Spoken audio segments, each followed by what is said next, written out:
Moving on to ball carrying, which is the final sort of metric that the final area that we're going to discuss in terms of the numbers this season, and we're going to Wolves because everybody knows Wolves have got great dribblers, and that's because Adama Traoré is there with his baby oiled arms and what else. But it's not Adama that we're going to discuss. It's actually his Portuguese teammate Pedro Neto, which saying Portuguese teammate doesn't really narrow it down all that much, but. Only Adama has made more attempted and completed more successful dribbles than Pedro Neto in the Premier League this season, which is a surprise actually, because while I've seen a bit of Wolves and while I've seen a bit of Pedro Neto and been quite impressed with him, I wouldn't have put him that high. Yeah, I think it is an interesting one. I mean, it's important as well, I think, to kind of distinguish carries and dribbles. Yeah. And it's always one which kind of gets me a little bit in that. So dribbles is when a player with the possession takes it past an opponent, but carries can be running with the ball unopposed. So I guess in terms of like looking to beat their man, you'd look more towards dribbles, and looking for someone who just simply likes to carry it forward. Obviously, you'd look at carries. I mean, with Neto as well, I feel bad for Neto sometimes because he has such technical quality. I think he's such a brilliant player, and again, for his age, he's really gifted. And sorry, Wolves fans, I do think he'll be moving on to a better team in the near future. But I feel for him a little bit in the sense that obviously Jimenez's injury this season, which we all wish him well to make sure that he's back safely soon, but he needs that kind of focal point. Again, talking about someone's assists and expected assists, is that he creates a lot and he's really dangerous, but then he just doesn't, in recent weeks and months, just doesn't have that focal point for someone to get on the end of it quite as much, and it kind of makes him look a little bit worse. I remember watching a game against United where he took on some players and he got to the byline really well. And he was about to cross it and he just realised there was no one there, so he had to turn back, come back, and he kept possession.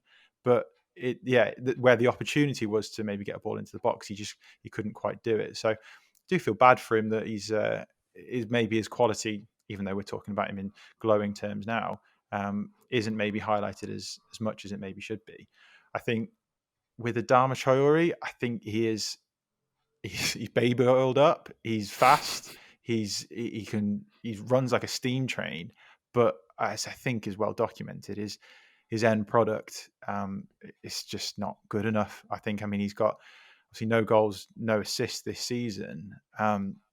He flirted with the idea of improving on his end product. I can't remember when it was now, but it was at the end of last season, I think maybe. I think it was last season, yeah. Yeah, he started to actually do fairly well, and I'd have to look a bit more into the numbers on him, but he started to have a bit of end product, and that's kind of dropped off again. And I think he kind of lacks purpose in his dribbling and in his carries compared to Neto, who I think is always kind of looking up and seeing who's around him a little bit more, whereas I think Traoré is a bit more head down and just draw players towards him, which can be interesting, can be beneficial in that he's committing 2, maybe 3 players towards him and it's opening up space for other people.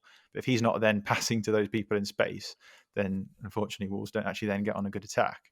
The thing with Adama Traoré for me is that it's almost like he's a character on FIFA and the buttons have all just jammed.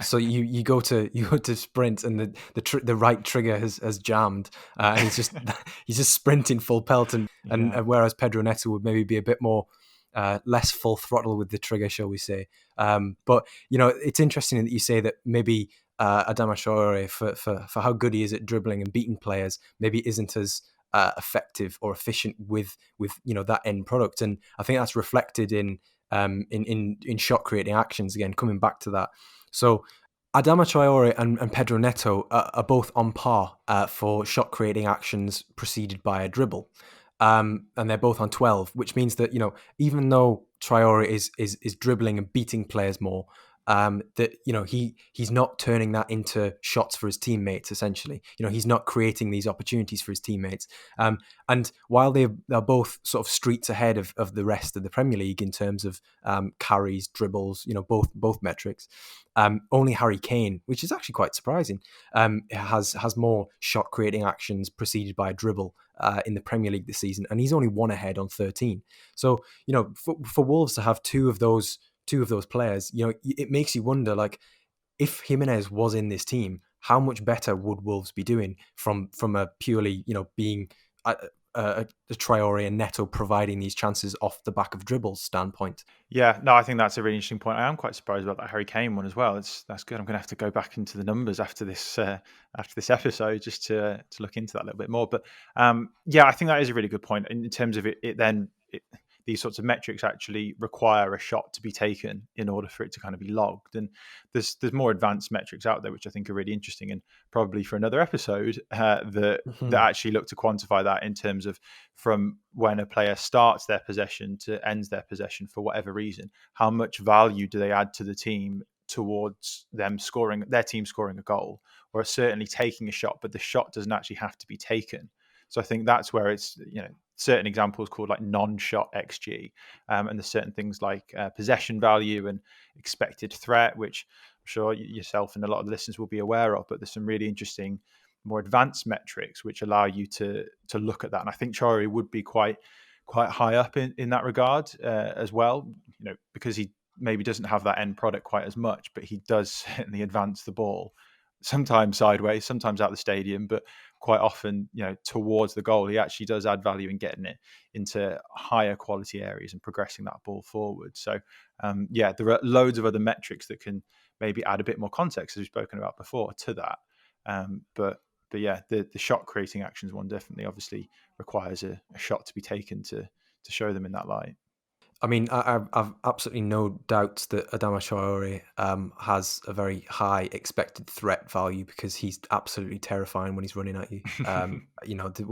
Especially when you're a team nearer the bottom. It does make you think, like, just let this game finish, please. I'll take a 1-0 now. Just take me to Palace or something. Like, I don't know, a team where, well, actually, definitely not Palace, because they've got Zaha and Ebereeze. So, what am I saying? But yeah, it's one where, again, context needs to be applied, because, of course, if the shot doesn't come at the end, you can maybe feel a bit aggrieved, like Rodrigo de Paul, for example. Yes.